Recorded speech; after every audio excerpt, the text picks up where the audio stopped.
Hello and welcome to the latest installment of the Guns and Gear series. What I have here today is something I got on Christmas, actually, and I haven't made a video on it yet because I wanted to test it, but I haven't really had a chance to test it. And I figured I'd do the review anyway. This is the Evike exclusive R Custom Fiberglass Army-of-2 mask in carbon fiber. Now, this is not made of carbon fiber, it's just the wrapper, the design that they put on it. It's made of fiberglass, so it's supposed to be lightweight, that's why they went with fiberglass. And it's rubber coated on the inside so that it doesn't smell bad, but it looks pretty crappy. But we're going to get into all the details. So the mask comes in this big black cardboard box with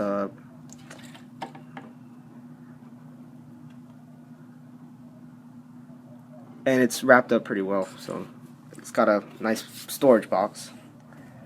So this is available only at Evike, I assume, since they make a big deal about the exclusiveness of it. It's under the custom mask, not the regular mask. You gotta go to the custom one to find this, otherwise you're just gonna find a bunch of di-4s and stuff. It's $72, but with shipping and stuff it gets up to $80. So let's get on with the mask. So first of all, the weight. It weighs about maybe 3 pounds or less, maybe more, but it's not, the way this thing weighs is in a way that when it's on your head, it comes down too much, so that eye level starts to get like around here, and it's really annoying. I gotta keep pushing it back up. So once I put this on my head, we will see more of that. But it has a kind of a weight to it, but not something extreme like the real one would probably be. Now here's a look at the mask. Closer look at the carbon fiber design, and something I've noticed is that the septum is way off to the left, and so are the two eyes. So they say these are handmade, and they have some flaws, such as that the way they did this up top.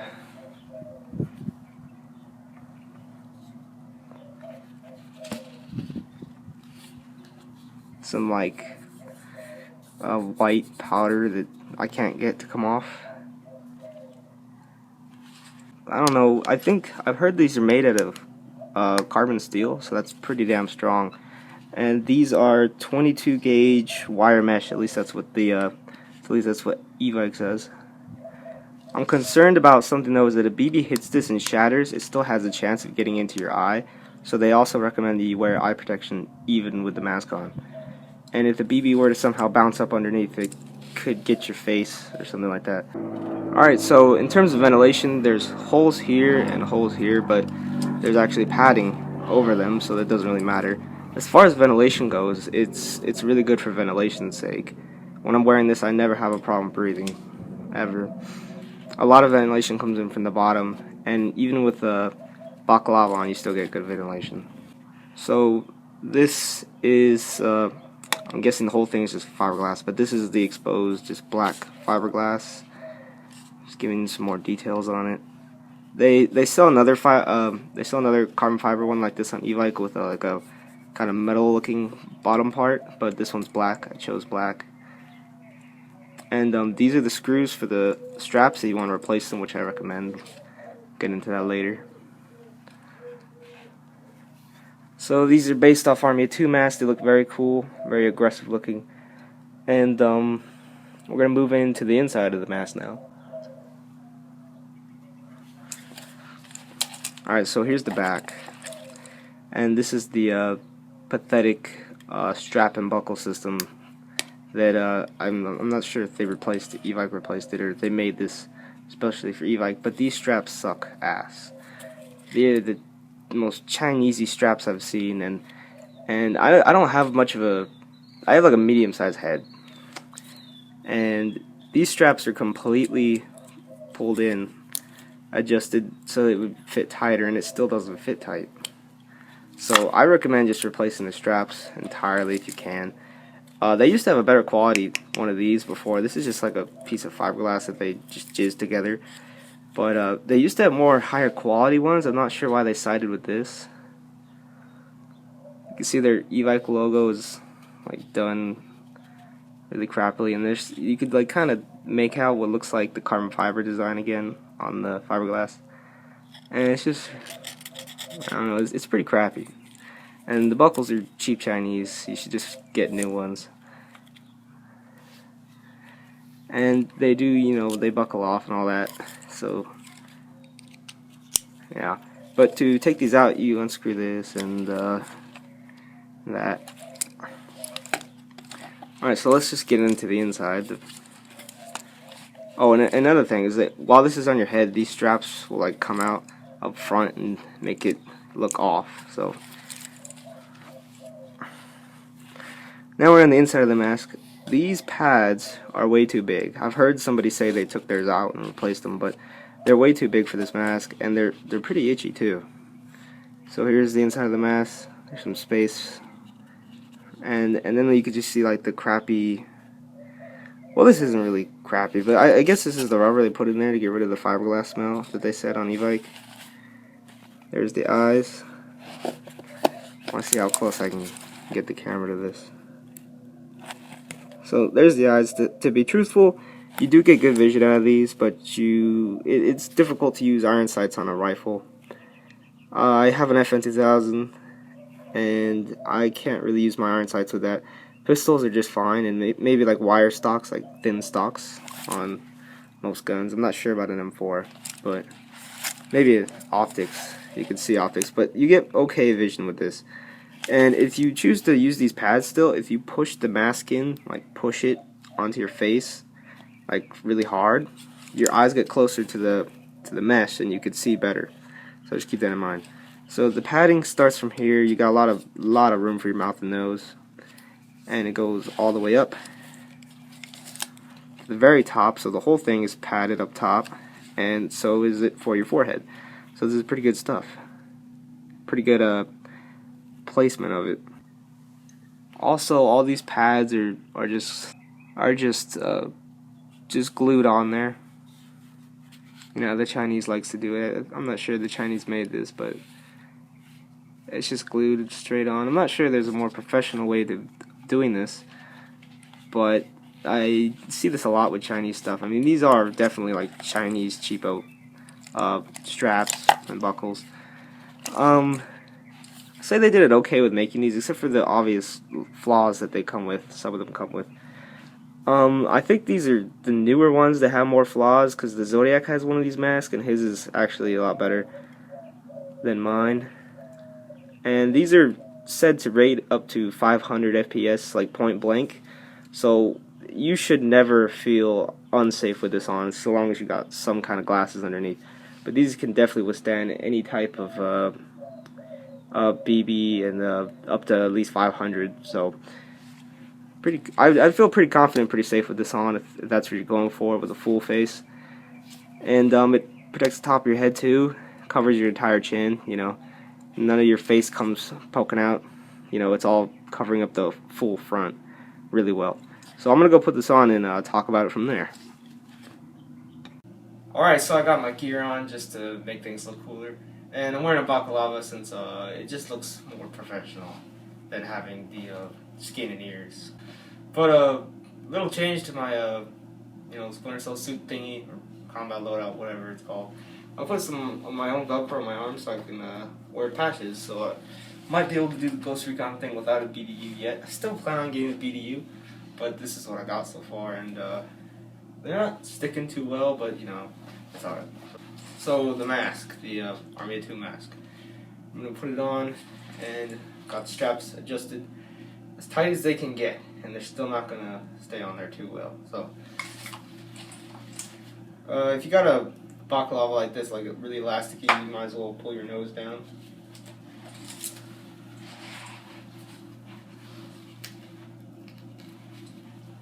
Alright, so there are those straps again, looking like dog ears hanging out the side.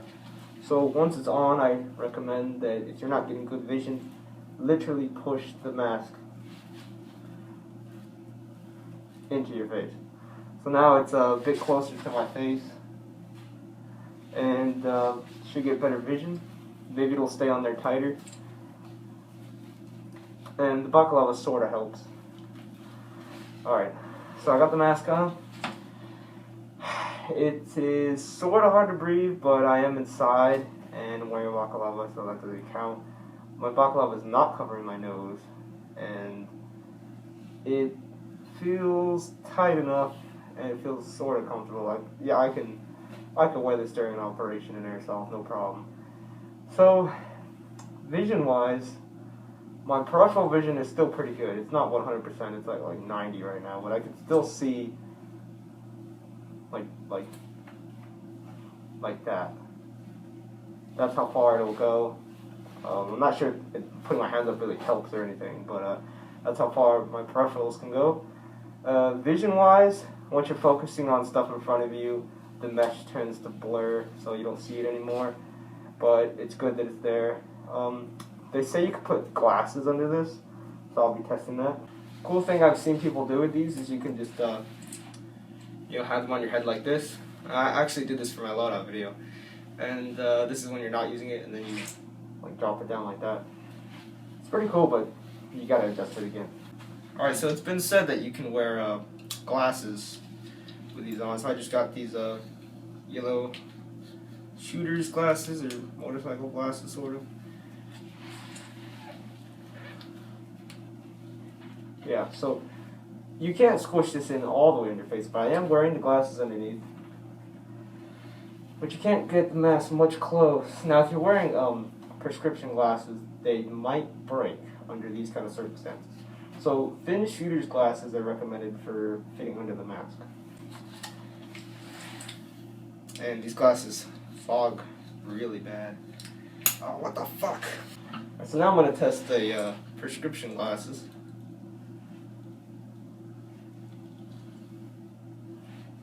And it would make more sense to wear these so that you could see farther in a game. And I'm not going to let it go because it's literally going to snap the glasses. So, and these fog are really bad. So now that we've tested those theories, shooter's glasses work best. If you plan on keeping these straps, you should probably just cut them. Cut them so they're shorter because they're all over the place right now. Alright, so I understand that not everyone is going to be using an FN2000, but in terms of those guns that are bulky and the rails sit really close to the cheek, the rails sit close to this part of the gun, you're not going to be able to use your iron sights at all. You need like a wire stock, or pistols are fine. Can't do it. Not even, no. No, you just can't use your iron sights. You just need to basically just point and shoot, and hope for the best. Maybe you could see the steering BBs. But yeah. So bulky guns or guns where the iron sights are too close to the cheek part of the gun, whatever it's called, you're not gonna be able to use your iron sights. Definitely recommend optics that are raised, like a rail riser, if you have an FN, or just optics in general. Otherwise, it gives you a really, really cool look, really badass, and I really like carbon fiber, and I got it on my gloves. So carbon fiber is pretty dope. I might carbon fiber some guns, but yeah. So the mask is pretty decent, good vision, really ridiculously good protection. Like if you're worried about protection for your face on the airsoft field, ArmyofTwo masks are probably your best option. That's just that you're paranoid. I mean, of course there's better masks and stuff, but these are just really cool. Would I recommend getting one? Yes, I recommend you definitely get one of these masks. And might need a little modification in terms of the straps. I think the older ones are better. I might have the Zodiac show his mask. There's a video of him wearing it, so you can check that out. And if you have any questions, since I feel like I didn't cover enough in this review somehow, but it's been a while since I made a review. So if you have any questions about the mask, definitely contact me, because I feel like there's more I can tell you. So it's made of fiberglass. The carbon fiber is not real, it's just the design. The eyes are made out of carbon steel. The straps are made out of Chinese shit. And they are interchangeable with these screw things. And if it's just too far away from your face, just literally push it in. And without a balaclava, it's pretty itchy on the cheeks, not the forehead or the top. So That's my review for the ArmyofTwo carbon fiber mask with wire mesh made of fiberglass from e-bike. It's about $80, but it's $72. It's like plus the $5 shipping and taxes and stuff get you there. And I recommend this mask, and they come in more designs than just carbon fiber. And check out my other videos, and I've talked for long enough, so please like the video and tell me how you're enjoying your mask if you already have one. Alright, so we got the Zodiac with his ArmyofTwo mask, and he's gonna shoot me in the face with the D19 AWA. Alright, so this is sort of engagement distance, maybe 10 feet, 15 feet, and he's gonna shoot me in the face with a handgun. I'm wearing glasses on you. Alright, go ahead. Ready? Yep. Yeah, do it again. So when you get hit, it's just a snap, it's just a really loud snap, and you don't really feel anything. You can definitely tell you hit. I do it again. Alright. Oh shit. Yeah, I'm pretty sure it got me in the eye, and the bead in the shadow just bounced off. Those are 45s or 22? I don't know. Are they classic Army? Yeah. They're probably 20s, aren't they? Alright. Well, they didn't break, and they obviously deflected the hits at minimal engagement distance with a pistol. So any shots that hit just left a little bit of white residue. They could be washed off with water and soap if necessary, if it doesn't go away. But that's the only amount of damage you're going to occur, and getting shot in the eyes just didn't break and it just bounced right off, so it's pretty good mask.